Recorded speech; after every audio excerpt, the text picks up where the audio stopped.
বন্ধুরা, বর্তমান সময় কিন্তু বর্ষাকাল শুরু হয়ে গেছে এবং আমরা সকলেই দেখতে পাচ্ছি নিম্নচাপের ফলে দিকে দিকে প্রবল পরিমাণে বৃষ্টিপাতও কিন্তু শুরু হয়ে গেছে। আর এই বর্ষাকাল শুরু হওয়া মাত্রই আমরা সকলেই লক্ষ্য করতে পারি আমাদের ছাদ বাগানের মধ্যে থাকা পুনে, ব্যাঙ্গালোর ও ট্রপিক্যাল ভ্যারাইটির জবা গাছগুলো থেকে শুরু করে আমাদের সমস্ত ধরনের গোলাপ গাছ এবং তার পাশাপাশি আমাদের ছোট অথবা বড় বুগেনভেলিয়া বা অপরাজিতা গাছের মধ্যে ডাইব্যাকের সমস্যা এবং তার পাশাপাশি গাছের গোড়া এবং শিকড় পচে যাওয়ার সমস্যা কিন্তু শুরু হয়ে যায়। সেটা গাছের গোড়ায় জল জমার কারণেই হোক বা গাছের মধ্যে ছত্রাকের আক্রমণ।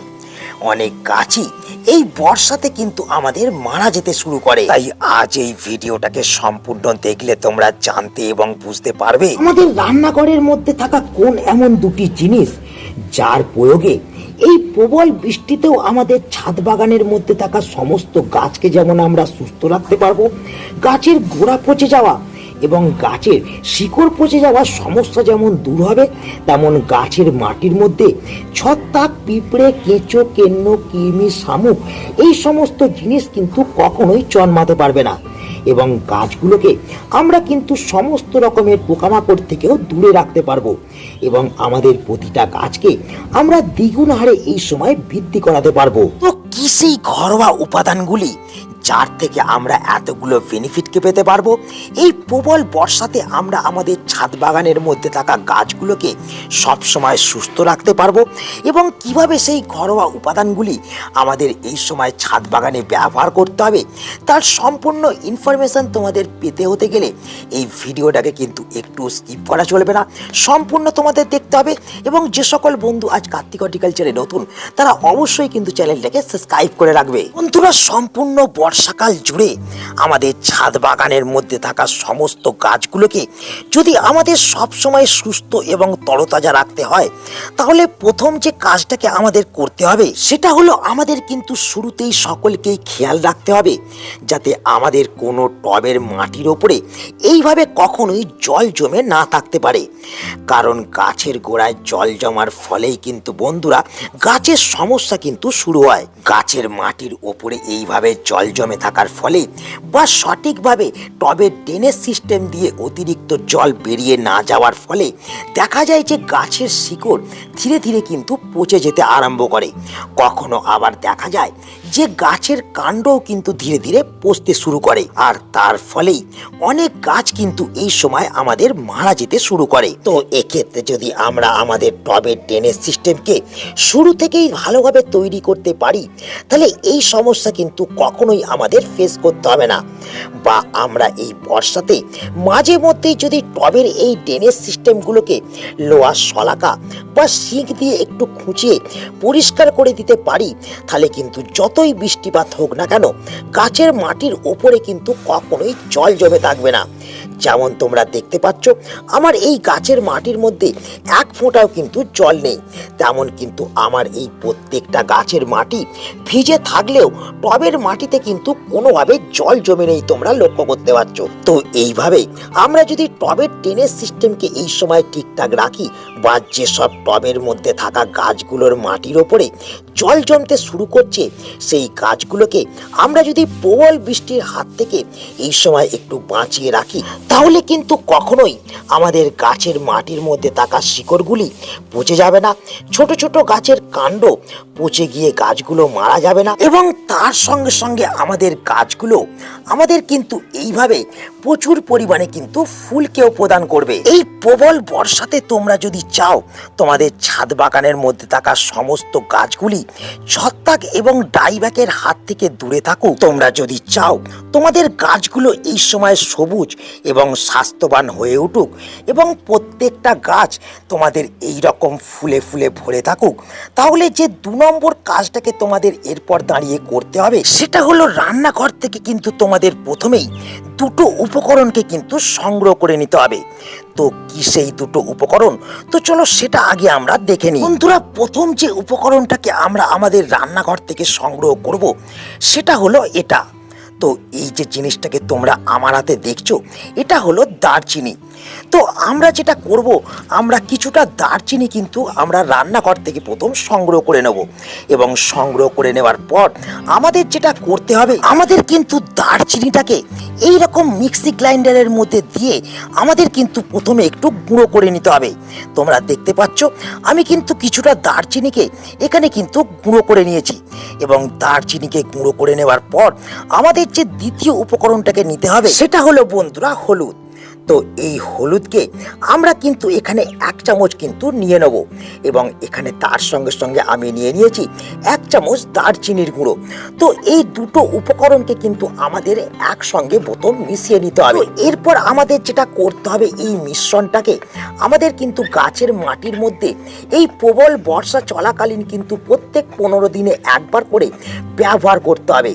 কিন্তু কতটা পরিমাণে ব্যবহার করব বা এই মিশ্রণ থেকে আমরা কোন কোন বেনিফিট পাবো, তো চলো সেটা এবার আমরা দেখে নিই। বন্ধুরা, শুরুতেই বলে রাখা ভালো, এই ঘরোয়া মিশ্রণটিকে আমরা কিন্তু যে কোনো গাছের মধ্যে এই বর্ষাতে প্রয়োগ করতে পারবো। আর এই মিশ্রণটাকে প্রয়োগ করতে হলে আমাদের যেটা করতে হবে, আমাদের কিন্তু এই মিশ্রণটা থেকে এই রকম 1 চিমটে মিশ্রণ কিন্তু তুলে নিতে হবে। তোমরা দেখতে পাচ্ছ এই 1 চিমটে মিশ্রণকে আমাদের যেটা করতে হবে, আমাদের 6 ইঞ্চি টবগুলো যেসব আছে বা 6 ইঞ্চি ছোট যেসব টব আছে, সেই টবের মাটির মধ্যে সুন্দরভাবে কিন্তু আমাদের ছড়িয়ে দিতে হবে। কিন্তু যেসব টব তোমাদের 6 ইঞ্চির বড়, সেই সমস্ত টবের মধ্যে তোমরা কিন্তু এই মিশ্রণটাকে 1/2 চামচ পর্যন্ত ব্যবহার করতে পারো। তোমরা দেখতে পাচ্ছ আমি কিন্তু এখানে মিশ্রণটাকে পুরোপুরি ব্যবহার করে দিচ্ছি।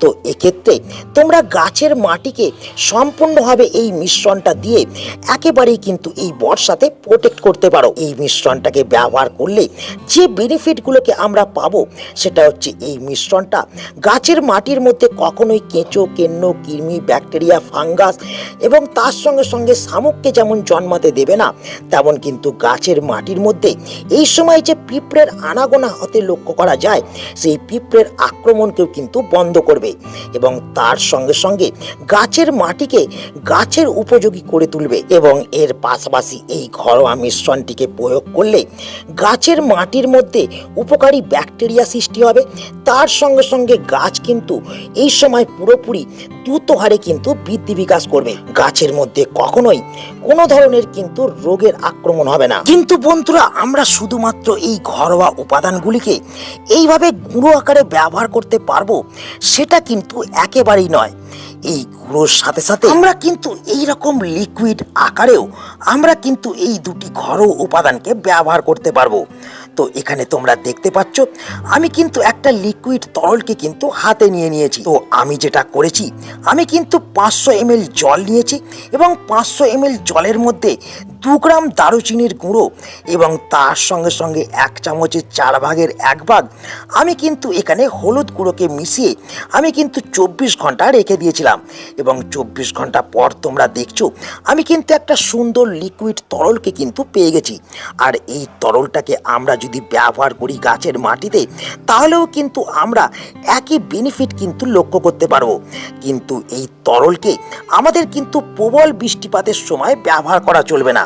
আমাদের যেটা করতে হবে, বৃষ্টি থেমে যাওয়ার পর যখন মাটি শুকিয়ে যাবে, তখন কিন্তু আমাদের সেই গাছের মাটিকে একটু খুশে নিতে হবে, এবং খুশে নেওয়ার পর আমাদের কিন্তু এই তরল দ্রবণটাকে প্রত্যেকটা টবের মধ্যে 200 থেকে 250 ml করে কিন্তু ব্যবহার করতে হবে।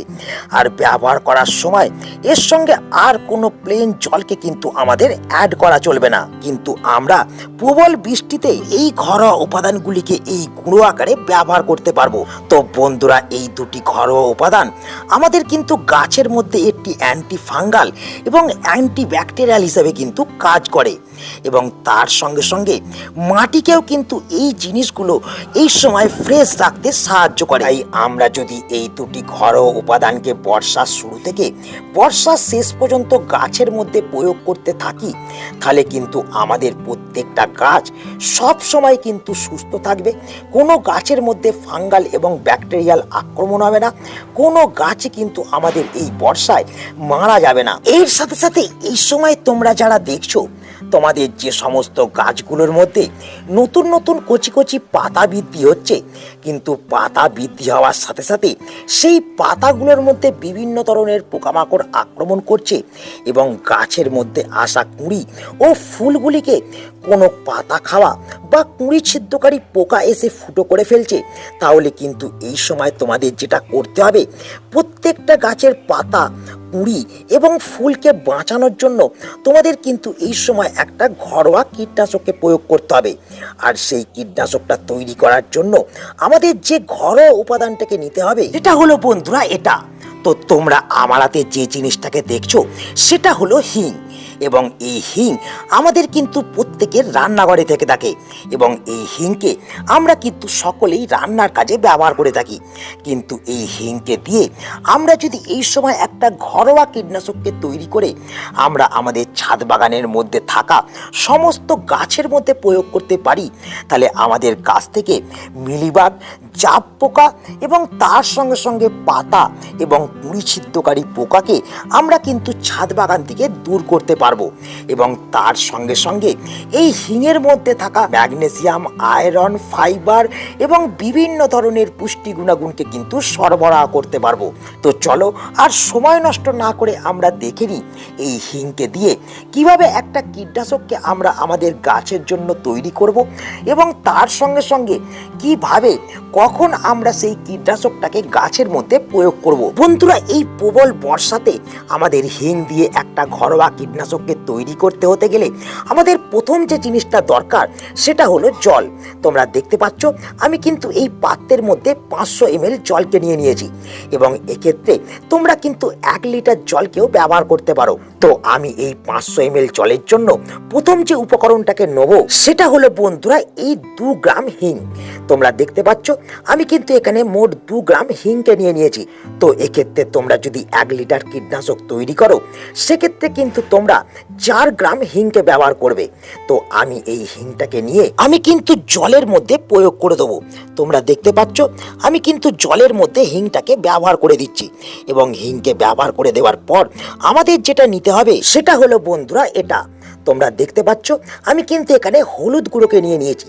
তো এই হলুদ গুঁড়ো যেমন আমাদের একটি অ্যান্টি ফাঙ্গাল, অ্যান্টি ব্যাকটেরিয়াল হিসেবে কাজ করে, তেমন কিন্তু এই হলুদ গুঁড়োর তীব্র গন্ধ গাছ থেকে কিন্তু সমস্ত ধরনের পোকামাকড়কেও দূর করতে সাহায্য করে। তাই আমরা যেটা করব, এই হলুদ গুঁড়োকেও কিন্তু আমরা এই কীটনাশক তৈরি করার ক্ষেত্রে আমরা কিন্তু হাফ চামচ ব্যবহার করব। তো এই হলুদ গুঁড়োকে দেখতে পাচ্ছ আমি কিন্তু এবার এই জলের মধ্যে কিন্তু প্রয়োগ করে দিচ্ছি। কিন্তু বন্ধুরা, এই কীটনাশকটাকে সঙ্গে সঙ্গে কিন্তু আমরা প্রয়োগ করতে পারবো না, কারণ এই কীটনাশককে তৈরি করার জন্য আমাদের কিন্তু এই অবস্থায় এই দ্রবণটাকে 24 ঘন্টা ছাওয়াযুক্ত জায়গাতে রেখে দিতে হবে এবং 24 ঘন্টা পর যখন এই কীটনাশকটা সম্পূর্ণভাবে তৈরি হয়ে যাবে আমরা তখন কিন্তু সেই কীটনাশকটাকে একটা অন্য পাত্রের মধ্যে ছাঁকনির সাহায্যে ভালো করে ছেঁকে নেব এবং ছেঁকে নেওয়ার পর আমরা যদি আমাদের ছাদ বাগানের মধ্যে থাকা প্রত্যেকটা গাছের পাতার মধ্যে ভালোভাবে স্প্রে করে দিতে পারি, তাহলে কিন্তু সমস্ত ধরনের পোকামাকড় এই সময় কিন্তু দমন হবে আর কখনোই গাছের মধ্যে কোনো ধরনের পোকামাকড়ের আক্রমণ হবে না। কিন্তু বন্ধুরা, এই কীটনাশকটাকে ব্যবহার করতে হতে গেলে তোমাদের কিন্তু দুটি বিষয়কে মাথায় রাখতে হবে। প্রথম হলো এই কীটনাশকটাকে একবার ব্যবহার করে বন্ধ করে দিলে তোমাদের হবে না। তোমাদের যেটা করতে হবে, প্রত্যেক সপ্তাহে একবার করে তোমাদের কিন্তু এই কীটনাশকটাকে রিপিট করতে থাকতে হবে এবং তার সঙ্গে সঙ্গে তোমাদের খেয়াল রাখতে হবে এই কীটনাশকটাকে ব্যবহার করার পর যাতে 3 থেকে 4 ঘন্টা বৃষ্টিপাত না হয়। মানে তোমরা যেটা করবে, বৃষ্টি থেমে যাওয়ার পর যখন রোদ্দুর উঠতে আরম্ভ করবে তখনই কিন্তু বিকালবেলার দিকে এই কীটনাশকটাকে তোমাদের প্রত্যেকটা গাছের মধ্যে প্রয়োগ করতে হবে। তবেই কিন্তু এই কীটনাশক থেকে তোমরা দ্রুত রেজাল্ট পেতে পারবে। তো বন্ধুরা, আশা করি এই ভিডিওটা থেকে তোমরা সকলেই বুঝতে পারলে আমাদের বর্ষাকালে প্রত্যেকটা গাছকে সুস্থ রাখতে হতে গেলে আমাদের কোন কোন কাজগুলোকে এই সময় করতে হবে এবং কোন কোন ঘরোয়া উপকরণগুলিকে আমরা এক্ষেত্রে ব্যবহার করতে পারবো। তো তাই আজ এই ভিডিওটাকে এখানেই আমি শেষ করছি। আশা করি এই ভিডিওটা তোমাদের সকলের কাজে লেগেছে। যদি ভিডিওটা একটুও তোমাদের ভালো লেগে থাকে তাহলে অবশ্যই ভিডিওটাকে একটা লাইক করে দেবে, তোমাদের বন্ধুদের কাছে শেয়ার করে দেবে, এবং যারা তোমরা নতুন বন্ধু চ্যানেলে প্রথম অবশ্যই কিন্তু কার্তিক হর্টিকালচারকে সাবস্ক্রাইব করে রাখবে। তো দেখা হচ্ছে আবার একটা নতুন ভিডিওতে। সকলে ভালো থেকো, নমস্কার।